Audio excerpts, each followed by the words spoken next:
So yeah, I just woke up, if you can't tell, and I have a lot of odd thoughts when I first wake up. A lot of times, and a lot of dark, grim thoughts, and I think, why haven't I ever? It's just so random, you know. I just wake up thinking random things.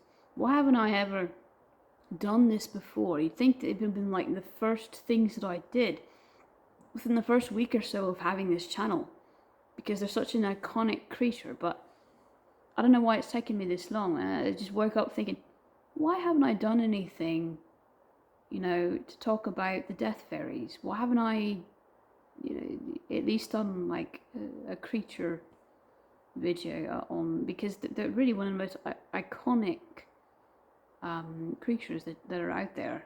And really, I wouldn't say it's a creature, it's more like a spirit. They typically only reside in the spirit realm, as far as I know. And they, basically their unfortunate reputation sometimes um, makes people unnecessarily fear them. And there's just, in general, there's just usually it's not enough that's spoken about them. There's not enough to be said about exactly what they do. It's a lot more complex than you might think. So today I'm going to give them kind of a spotlight, because I think that they deserve that, and I think that people need to know more about them. There's not enough people that, and a long time ago, ancient paganism, hundreds of years ago, we all knew this, but nowadays most people don't know. So I'm going to tell you all about Death Fairies today. It is basically exactly what it sounds like. It's all different names for it: Death Angel, Death Fairy, Reaper. There's a lot of different names for these in different tongues, but they're all the same thing, basically. The first thing I want to say is that they don't typically ignite death. That's one big misconception. They don't typically, yes, they have the ability to, but they don't typically ignite death. They are summoned when you're already in the act of dying, or when at least you are close to dying. Like it's like you're living on the fringes, between life and death, and there's even though you might not die, there's a grave chance you could die. That's kind of, when you're already in the act of dying, and it could be even, the very first onset of death, like maybe it's a chronic illness or something that may take you years to die from, and that may be the first time you see them.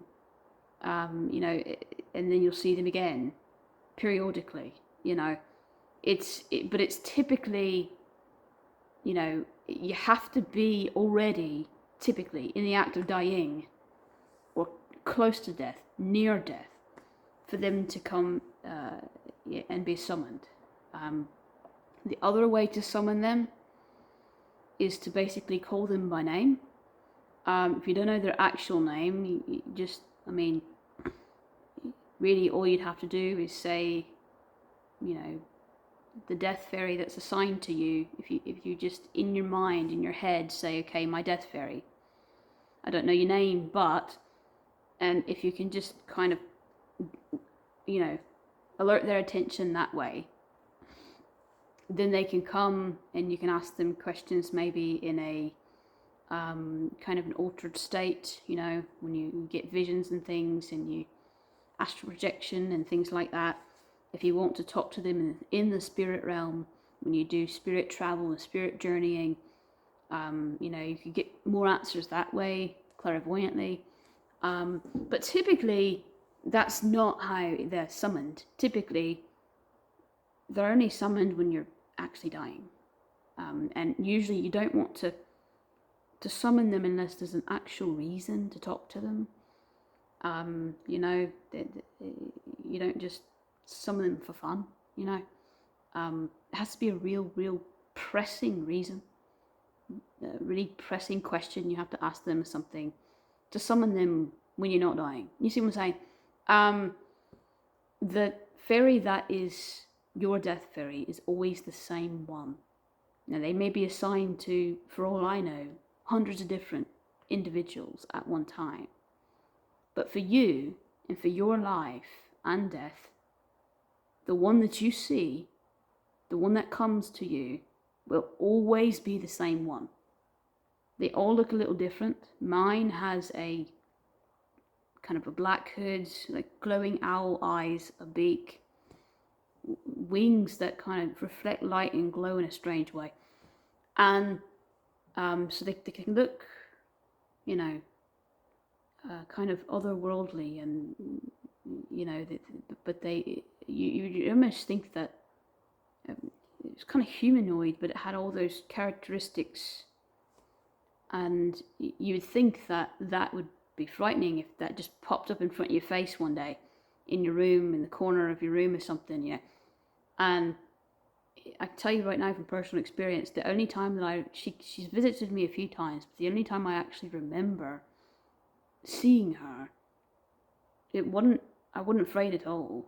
You'd think that anyone, much less somebody like that that's massive and big and, you know, has wings and beaks and things, you would think that, you know, glowing eyes, you think that, you know, that if you're not scared, it would at least, you know, there'd be somebody there that, you know, wasn't there before. How'd they get in? You know, that at least startle you. But they have influence, power of influence, and they can either influence you to be calm and peaceful, so that it kind of, you know, allows you to not panic through that process of death, and so that your mind and your spirit is ready for that transition.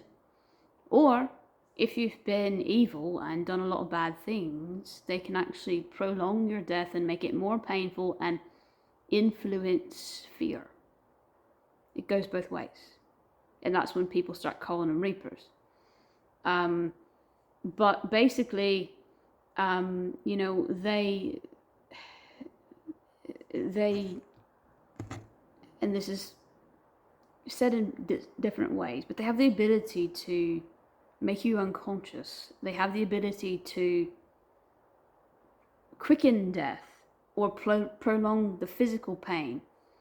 No death is completely painless, but they have the ability to quicken it, make you feel peaceful mentally as that's happening. You know, they have all those abilities, and they have also the ability to purposefully make you suffer. You know, like if you've been cruel, that's part of your threefold, that your death is going to be, you know, very painful. We take that moment a minute where they make you unconscious. Okay, so you have to be completely 100% unconscious for your spirit to leave your body with no tether. Your consciousness is the thing that tethers your spirit to your body. So they can sometimes make that happen sooner than it normally would.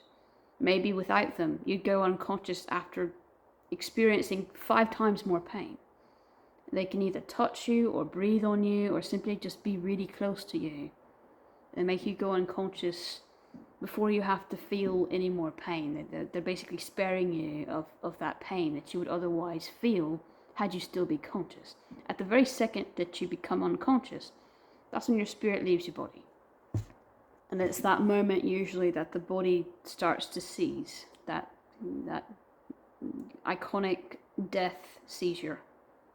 That's the spirit leaving the body.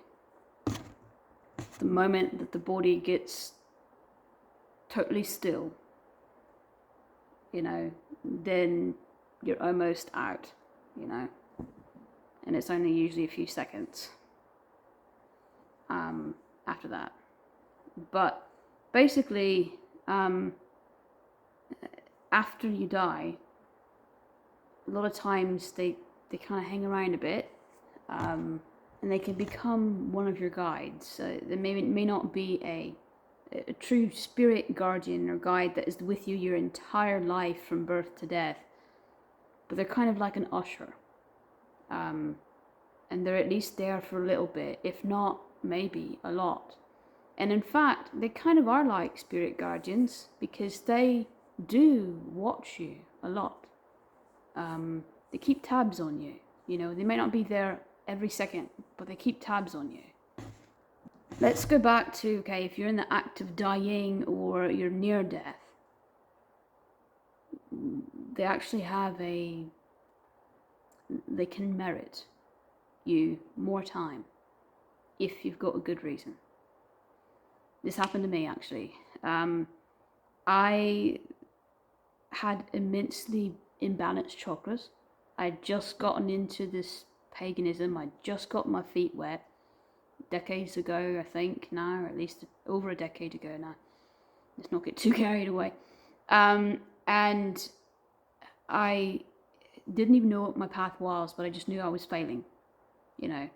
And I just, at the point I was almost giving up, and I just beat myself up about it. Because my chakras were so weak, it made my body weak. And spirit directly affects the body. It was too much for my heart to handle, apparently, and I literally started feeling chest pains. No more than about 10 minutes after I got myself into that, you know, mess of emotion, is what I felt like that. And it got so bad that I couldn't breathe in. I mean, I could breathe, but I could barely breathe. And I don't know if that's a true heart attack or if it's like just chest pains, but it was getting bad. You know, it was almost at the point where it was unbearable, because I couldn't hardly breathe. And I know that's what happens. You know, when you've got a heart attack, you cannot breathe. It's too painful to breathe. So I never figured it out. But basically, that's when I saw her. She came. And I said, oh, no, wait, please. You know, I just know that I've done nothing I was supposed to do. And if I die now, it feels like I'd be, you know, there's a debt I need to repay. And it feels like if I died now, that debt would stay unpaid and that debt would only grow. That's what it felt like.